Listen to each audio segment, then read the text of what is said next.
담장 너머로 뻗은 나무 가지에 푸른 열매처럼 하나님의 귀한 축복이 삶에 가득히 넘쳐날 거야. 너는 어떤 시련이 와도 능히 이겨낼 강한 발이 있어. 전능하신 하나님께서 너와 언제나 함께 하시니. 너는 하나님의 사랑, 아름다운 하나님의 사랑. 나는 널 위해 기도하며 내 길을 축복할 거야. 너는 하나님의 선물, 사랑스러운 하나님의 열매, 주의 품에 꽃 피운 나무가 되어줘.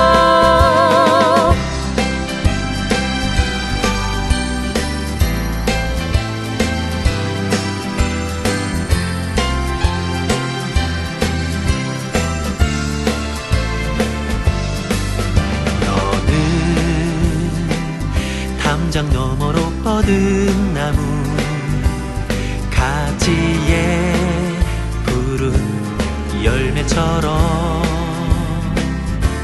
하나님의 귀한 축복이 삶에 가득히 넘쳐날 거야. 너는 어떤 시련이 와도 능히 이겨낼 강한 발이 있어. 전능하신 하나님께서 너와 언제나 함께 하시니. 너는 하나님의 사랑, 아름다운 하나님의 사랑. 나는 널 위해 기도하며 내 길을 축복할 거야. 너는 하나님의 선물, 사랑스러운 하나님의 열매, 주의 품에 꽃 피운 나무가 되어줘. 나무가 되어줘.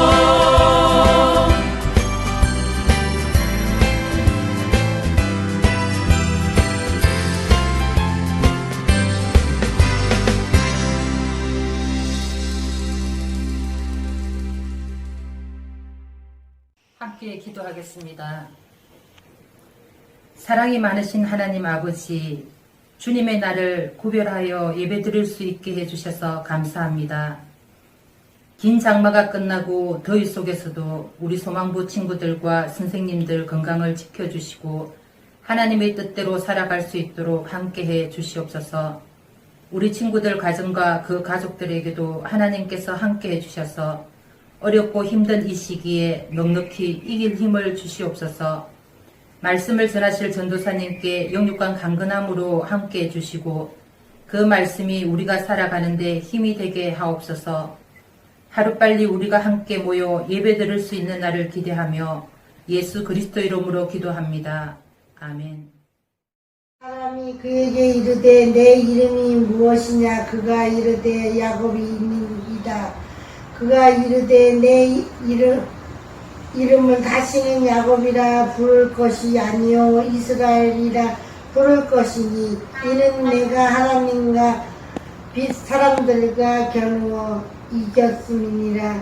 야곱이 청하여 이르되 당신의 이름을 알려주소서. 그 사람이 이르되 어찌하여 내 이름을 묻느냐 하고 거기서 야곱에게 축복한지라. 샬롬 소망부 친구들 반갑습니다. 지난주 친구들과의 만남을 가진 후 코로나가 더 심각해져서 이번 주부터는 소망부뿐만이 아니라 교회 모든 예배가 온라인으로 전환되게 되었습니다. 끝날 듯 끝나지 아니하는 코로나 때문에 몸과 마음이 힘이 들고 지쳐만 가지만 그럼에도 각자의 자리에서 하나님을 예배하고 있는 여러분들의 입술은 아름답습니다. 여러분을 응원하고요. 하나님께서도 여러분과 함께 하시다는 사실을 늘 잊지 않고 살아가는 우리 친구들 되기를 바라며 말씀 듣도록 하겠습니다.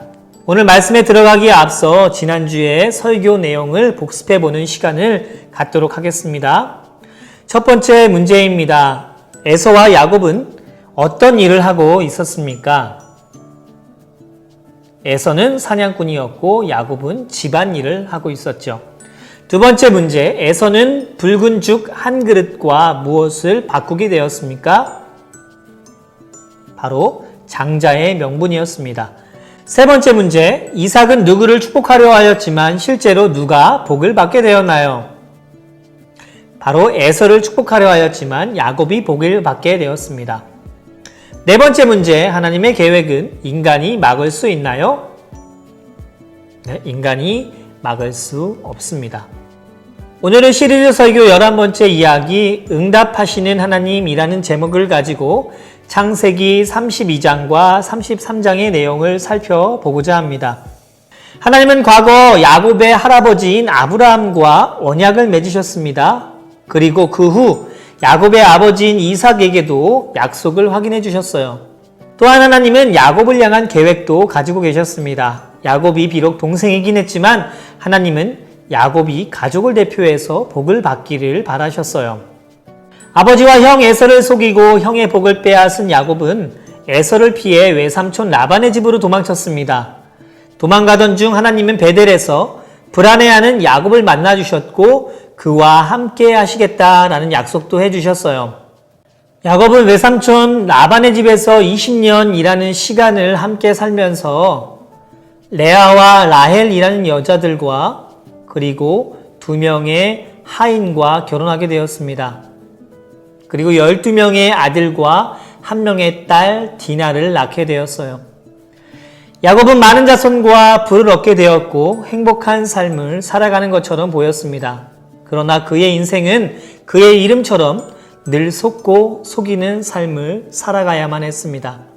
그렇게 20년이라는 시간 동안 외삼촌 집에서 살았던 야곱은 결정적으로 외삼촌의 집을 떠나는 사건이 생기게 되었어요. 라반의 아들들이 야곱이 라반의 재산을 훔쳤다고 모함했기 때문이에요. 하나님은 야곱에게 외삼촌의 집을 떠나라고 말씀하셨고 그는 자신의 가족과 재산을 모두 모아 고향 땅 가나안으로 향했습니다. 그러나 이 사실을 늦게 알아챈 라반은 그를 추격해 오기 시작했어요. 또한 고향 땅에 간다고 해도 불안하기는 마찬가지였습니다. 그곳에는 형 에서가 있었기 때문이죠. 20년이라는 세월 동안 형을 속이고 멀리 떨어져 살았지만 형의 마음에 가슴에 응어리가 다 풀어졌는지 확신조차 할 수 없는 상태였습니다. 그래서 야곱은 에서와의 만남을 위해서 자신이 할 수 있는 최선의 것들을 선택했습니다. 그는 혹시나 에서가 자신과 가족을 죽일 수도 있다라는 생각에 만약을 대비해 전략적으로 자신의 가족을 두 무리로 나누었습니다. 그리고 에서의 환심을 사기 위해 하인들을 통해 많은 가축을 선물로 보내주기도 했어요. 인간적인 최고의 것을 다함에도 불구하고 야곱의 마음은 불안하기만 했습니다. 가족을 먼저 강 저편으로 보내고 야곱은 혼자 강 반대편에서 머물고 있었어요. 그런데 하나님께서는 이렇게 불안해하는 야곱을 찾아오셨습니다. 야곱은 자신을 찾아온 사람이 처음에는 하나님인 줄 알지 모르고 밤새도록 그와 씨름을 했습니다. 얼마나 최선을 다해 매달렸는지 해가 떠오르는 줄도 모르고 하나님을 붙들고 놓지 않았다고 성경은 말하고 있어요. 야곱이 이렇게 포기하지 않자 하나님께서는 야곱의 허벅지 관절을 치셔서 어긋나게 하셨습니다. 그럼에도 야곱은 끝까지 포기하지 않고 하나님께 매달렸습니다. 야곱은 그러면서 창세기 32장 26절 말씀을 통해서 당신이 내게 축복하지 아니하면 가게 하지 아니하겠나이다 라고 외쳤어요. 하나님은 그런 야곱의 끈기에 응답하셨고 야곱을 축복하셨으며 그의 이름까지도 야곱에서 이스라엘이라는 이름으로 바꾸어 주셨습니다. 이 뜻은 이는 내가 하나님과 및 사람들과 겨루어 이겼음이라 라는 뜻이 담겨져 있었어요. 마침내 해가 떴고 야곱은 다친 엉덩이 때문에 다리를 절게 되었습니다. 이제 형 에서가 자신을 죽이려고 달려들어도 도망조차 갈 수 없는 신세가 된 것이에요. 더욱 이제 그는 의지할 분이 하나님 한 분뿐임을 인정할 수밖에 없게 되었습니다. 앞으로도 뒤로도 갈 수 없는 상황이 된 것이죠. 야곱은 눈을 들어 보았어요. 그랬더니 형 에서가 400명이나 되는 사람들을 거느리고 자신을 만나러 오고 있었습니다. 야곱은 그런 형에게 존경을 표하기 위해 7번이나 엎드려 절을 하게 되었습니다. 그런 에서는 그를 보고 달려와 야곱을 안고 그와 입맞추고 서로 울게 되었어요. 바로 하나님께서 에서의 마음의 화를 녹여주신 것입니다. 여러분, 오늘 성경의 이 말씀은 매우 유명한 말씀입니다. 20년 동안 헤어진 가족의 상봉이었지만 하나님의 도우심과 인도하심이 없었다고 한다면 죽고 죽이는 비극적인 일이 일어났을 것이에요. 하지만 위기의 상황 가운데 하나님께서는 야곱에게 먼저 찾아오셨고 야곱은 그 기회를 놓치지 않았습니다. 사랑하는 소망부 친구들, 우리는 인생을 살아가면서 여러 가지 많은 어려움과 시련을 겪습니다. 위기의 순간 많은 사람들은 자신의 힘을 의지하고 자신의 능력을 의지해서 그 어려움을 극복해내고자 합니다. 하지만 세상의 모든 일들이 우리의 맘대로 되지는 않는 것이죠. 문제가 해결되는 일보다 그렇지 아니하는 일들이 더 많다는 것입니다. 예수를 믿는 우리 가운데서도 마찬가지예요. 큰 문제들 앞에서 하나님을 의지하고 우리는 많은 기도를 드립니다. 왜냐하면 자신이 그 문제를 해결할 수 없다는 것을 너무나 잘 알고 있기 때문이에요. 그런데 우리가 잊지 말아야 할 사실이 하나 더 있는데 그것은 우리 앞에 놓여져 있는 큰 문제뿐만이 아니라 내가 해결할 수 있을 것만 같은 조그마한 문제까지도 하나님께 맡겨드리는 지혜로운 우리가 되어야만 한다는 것입니다. 하나님의 도우심이 있고 없고의 차이는 셀 수 없을 만큼 크기 때문이에요. 삶을 살아가며 우리는 자신의 주어진 삶 가운데서 최선을 다하는 것이 필요합니다. 그렇지만 더 중요한 것은 삶 가운데 하나님을 의지하고 하나님의 은혜를 간절히 구하면서 살아가는 것이 필요하다는 것이에요.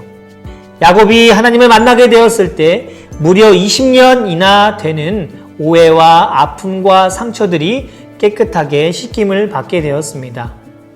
삶을 살아가며 우리의 삶도 야곱과 같은 삶이 되었으면 좋겠어요. 마음의 아픔과 상처, 우리의 이 모든 문제를 하나님께 가지고 나아갈 때 하나님께서는 문제를 해결해 주시고 깨끗하게 씻겨 주신다는 사실입니다. 한 주간 삶을 살아가며 내 주변에 있는 사람에게 혹시 어려움을 주지 않았나 삶을 돌아보는 시간이 되었으면 좋겠어요.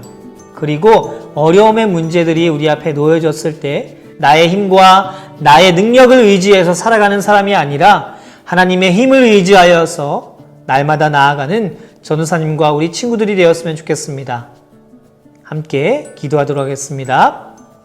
사랑의 하나님, 인생의 어려움과 아픔을 만날 때에 우리의 힘과 능력만을 의지하지 않게 하시고 주어진 삶 가운데 최선을 다하지만 하나님께 모든 인생의 문제들을 맡길 줄 아는 지혜롭고 겸손한 자들 될 수 있도록 은혜를 내려주세요. 큰 문제뿐만이 아니라 조그마한 문제도 하나님께 맡겨드리게 하여 주시고 내가 일하는 것이 아닌 삶 가운데 하나님이 일하실 수 있도록 하나님께 내어드릴 줄 아는 겸손한 자들 될 수 있도록 은혜를 내려주세요. 또한 한 주간 삶을 살아가며 나로 인해서 다른 이들에게 마음의 상처와 아픔을 준 적은 없는지 우리의 삶을 돌아볼 수 있는 시간이 되게 하여 주시고 우리의 입술은 다른 사람들을 살리며 그들을 축복하는 입술로만 사용되어질 수 있도록 은혜를 내려주세요. 한 주간도 우리와 함께 하실 성령님을 기대하며 이 모든 말씀 예수님의 이름으로 기도드렸습니다. 아멘.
하나님 제겐 참 두려운 게 많습니다.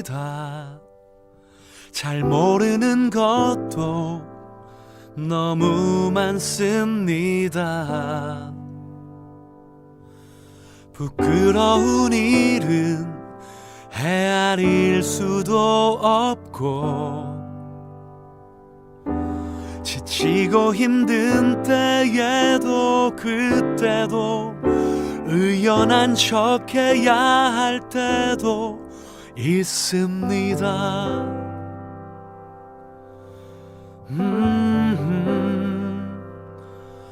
그래도 하나님 아버지 하나님을 아버지라 부를 수 있어서 난 참 좋습니다. 오 나의 하나님 아버지 하나님을 아버지라 부를 수 있어서 난 참 다행입니다.